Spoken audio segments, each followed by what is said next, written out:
Hello and welcome to the channel, everybody. Well, we all know this rage, this fury against the people at Bud Light, the VP, the higher ups is continuing. The people have spoken and they said, no, baby. And Bud Light has felt the fury with its market cap having shrunk, and it is continuing to shrink. With this whole clash, it has opened up a whole can of worms, and that might not be the worst thing when woke really means not being asleep. But now people have awakened to the fact, because this can of worms has been opened, that Anheuser Busch was purchased by a European conglomerate by the name of Interbrew, which has its headquarters in Belgium. So now people are like, our American beer is gone to the Europeans. But it has always been European. Just like Coca-Cola has plants all over the world and it still is an American company, both Anheuser and Busch are both Germans, born in Germany from two separate German families who came to the U.S. as fully grown, wealthy businessmen. They were European. Hello. They established this company, expanding the reach of their family's very lucrative businesses. They were not struggling immigrants. This was not a rags to riches story, a story of wealth made in America. Their families had deep pockets. They were educated in Europe. They completed their education in Europe, and they came to the States firing on all cylinders to expand their empire. Their very successful empire. Eberhard Anheuser, his family's wine vineyard, has been in operation since 1627 and is still in operation today in 2023, being overseen by the 14th generation of Anheisers, if you say it like that. They've been in the alcohol game for 400 years, people. For centuries. They came to the United States with wealth, and they made beautiful history in America and became American citizens. But even back then in the 1800s, when Anheuser and Busch, you got to forgive me, because when I see Anheuser, I see Anheuser and Busch. When Anheuser and Busch immigrated, they connected with other German Americans in German American communities or German towns. And even then, you know, these German men, they did things. The German communities had practices that didn't jive with Americans, like selling beer and drinking on Sundays when the Sabbath was to be kept holy. But they found their way and they made history. Now, 200 years later, because of a trans model becoming one of Bud Light's ambassadors, long after these two men have passed on, folks are not only abandoning the Bud Light product, but any beer related to the parent company, Anheuser Busch. People believe that we have this marketing catastrophe and public relations crisis because the Europeans took it over and Anheuser Busch is no longer American. And I'm just like, really? I do understand people being upset. Everybody has their right to be upset, and let them know as customers, hey, we are not feeling what you guys are doing. But to throw the whole thing away, that seems like a bit much. If these men, Anheuser and Busch, are not guilty of other things, and I haven't discovered any unacceptable behavior or crimes committed by these men. I don't know their political positions, but I'm saying this: these companies were always really pretty much European. When I was a kid, like 7 years old, my mother told me that the Germans brought all the beer production to the Midwest.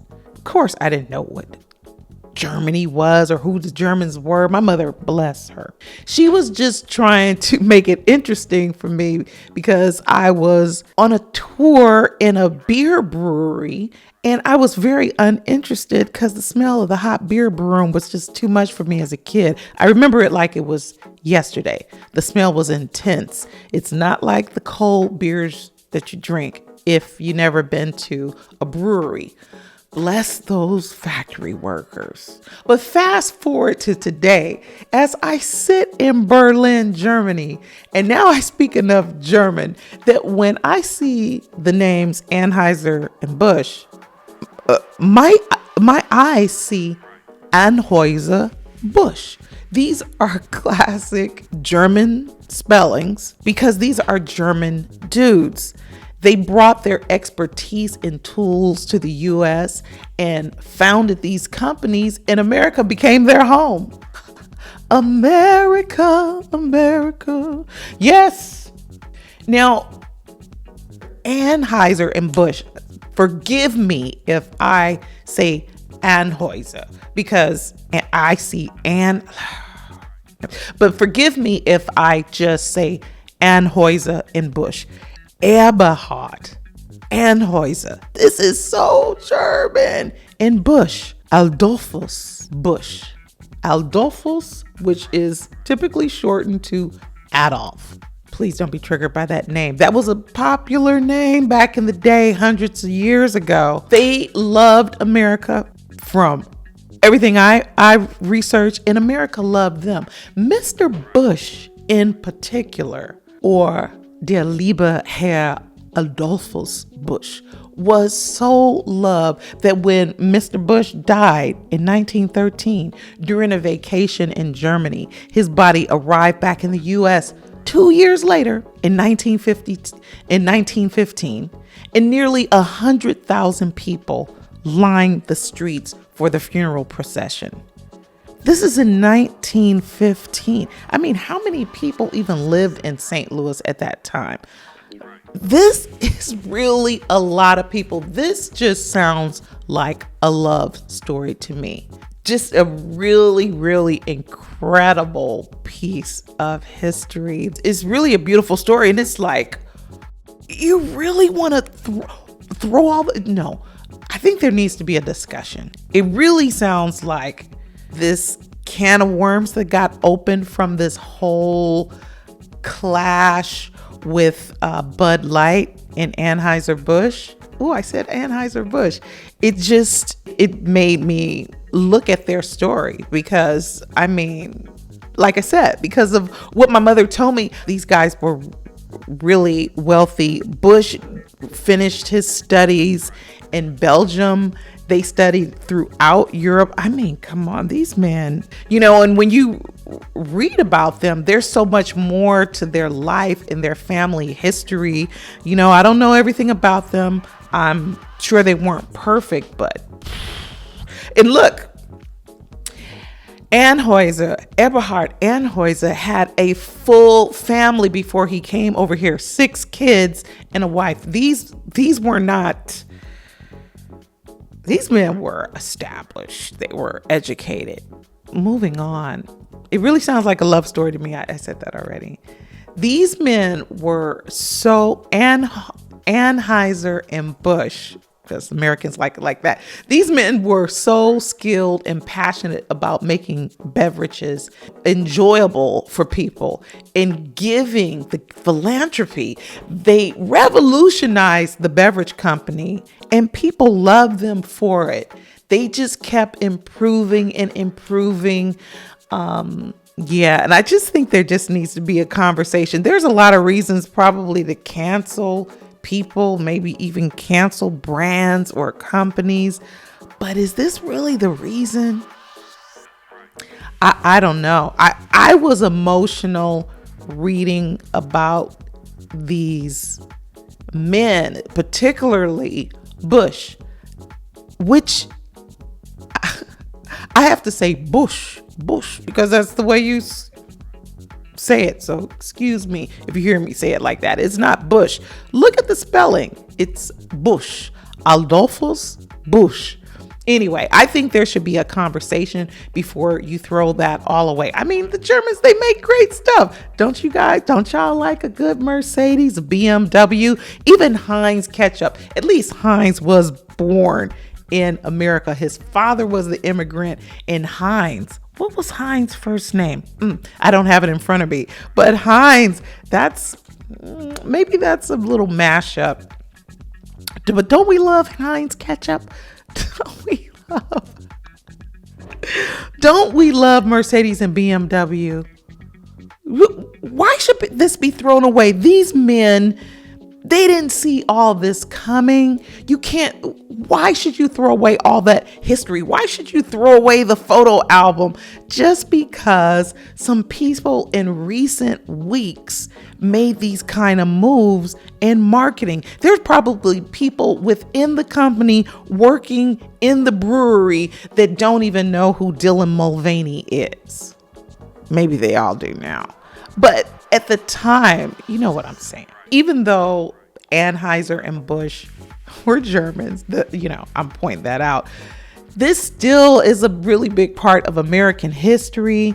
That is the brewery in St. Louis. That's a national historical landmark. In Germany, they would say, they would put it under like a Denkmal. They call it Denkmalschutz. They would protect that. And I think it should be protected.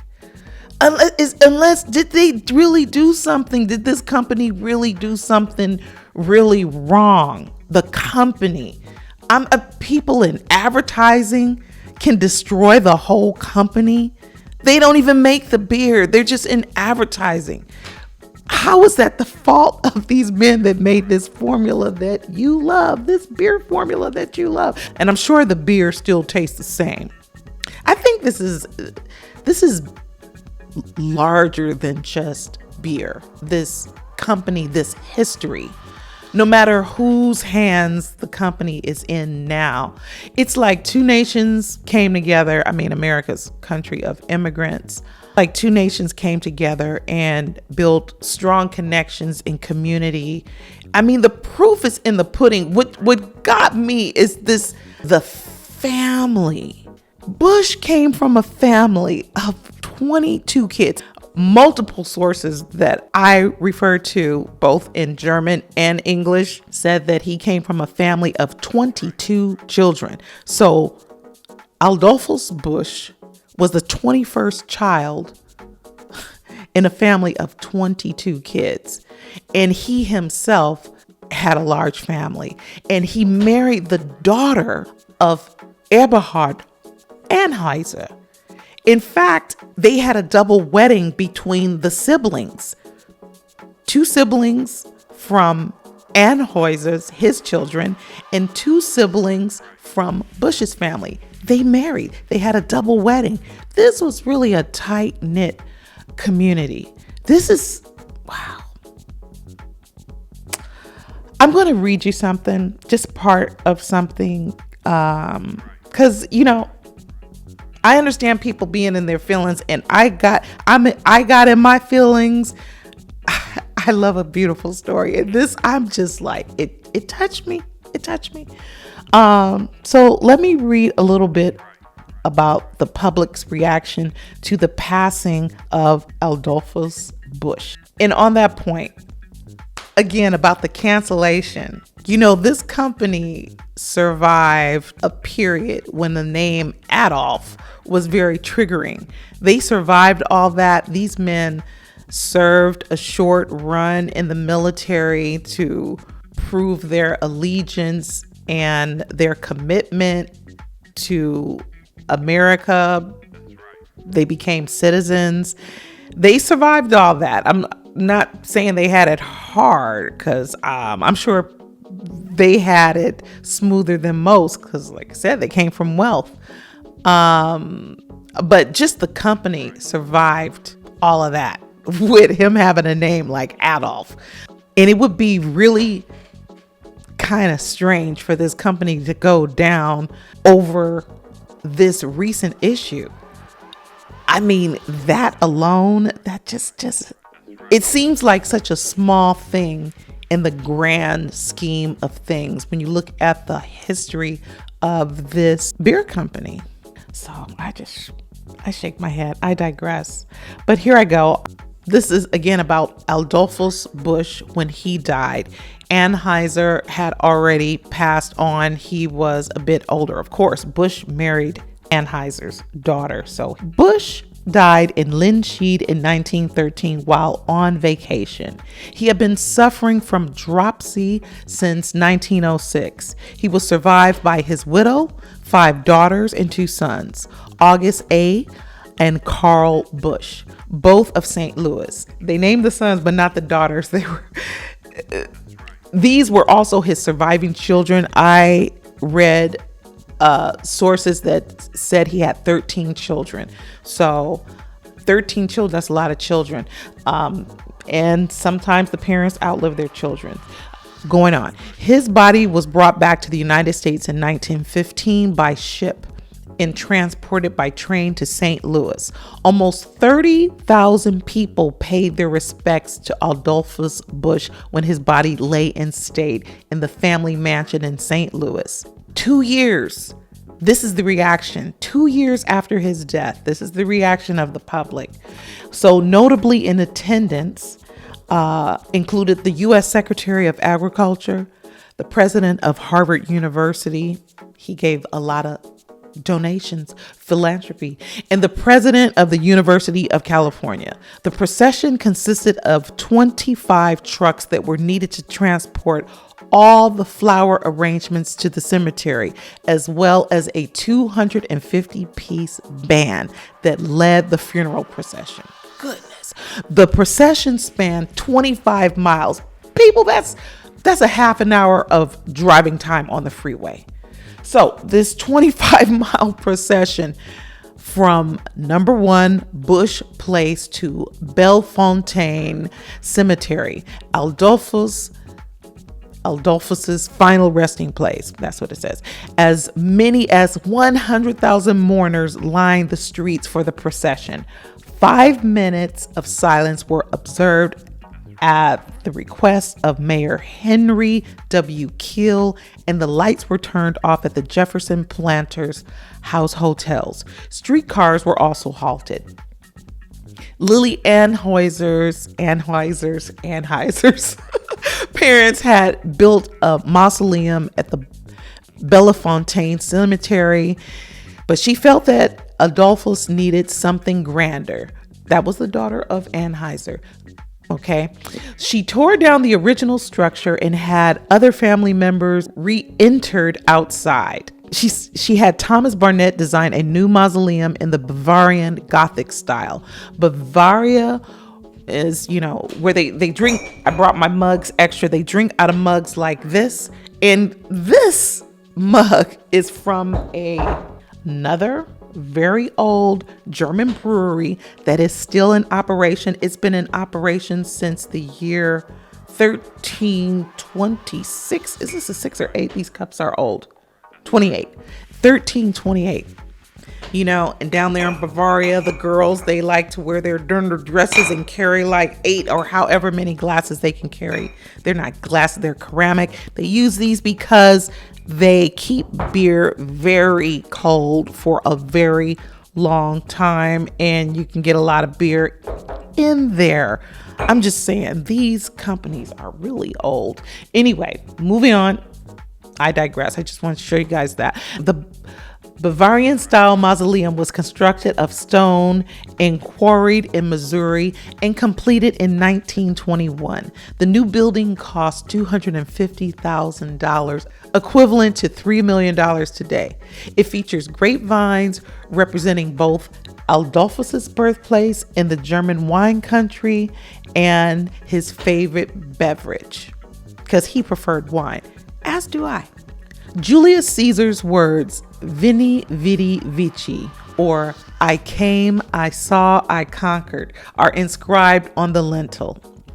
Lily died of a heart attack and pneumonia on the 17th of February in 1928 in Pasadena, California.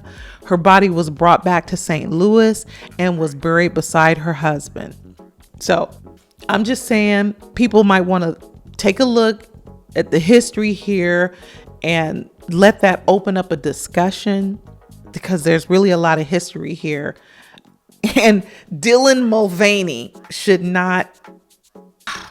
is one unacceptable marketing campaign going to wipe away the memory of Anheuser and Busch. And, the VP over there at Bud Light does not seem to be stressed out about it. She might even be a granddaughter of someone, a great-great-granddaughter. These family ties. And for all we know, the way these mergers happen, I just don't know. We really don't know. Putting Dylan Mulvaney was off-brand and not a good fit, but it should not be considered unforgivable. If something else is going on behind the scenes that I don't know about, enlighten me. But these recent events should not tarnish the whole memory of this beverage company. I really do get sending a message to the senior execs at Anheuser Busch, InBev, however they're called. They are serving up half of the world's beer, not to mention other beverages. This place is huge. So I get the protest and all that, and I think people, customers have a right to let people know, hey, I don't approve. We ladies, we don't like that Nike ad either. And I think after losing 6 million, is it 7 billion now? I think that Bud Light has heard the people. The people have spoken. The people have spoken. In all this go woke, go broke. Woke has nothing to do with this stuff. It just means don't be asleep. And now you're not asleep about the status of Anheuser Busch and a lot about its origins.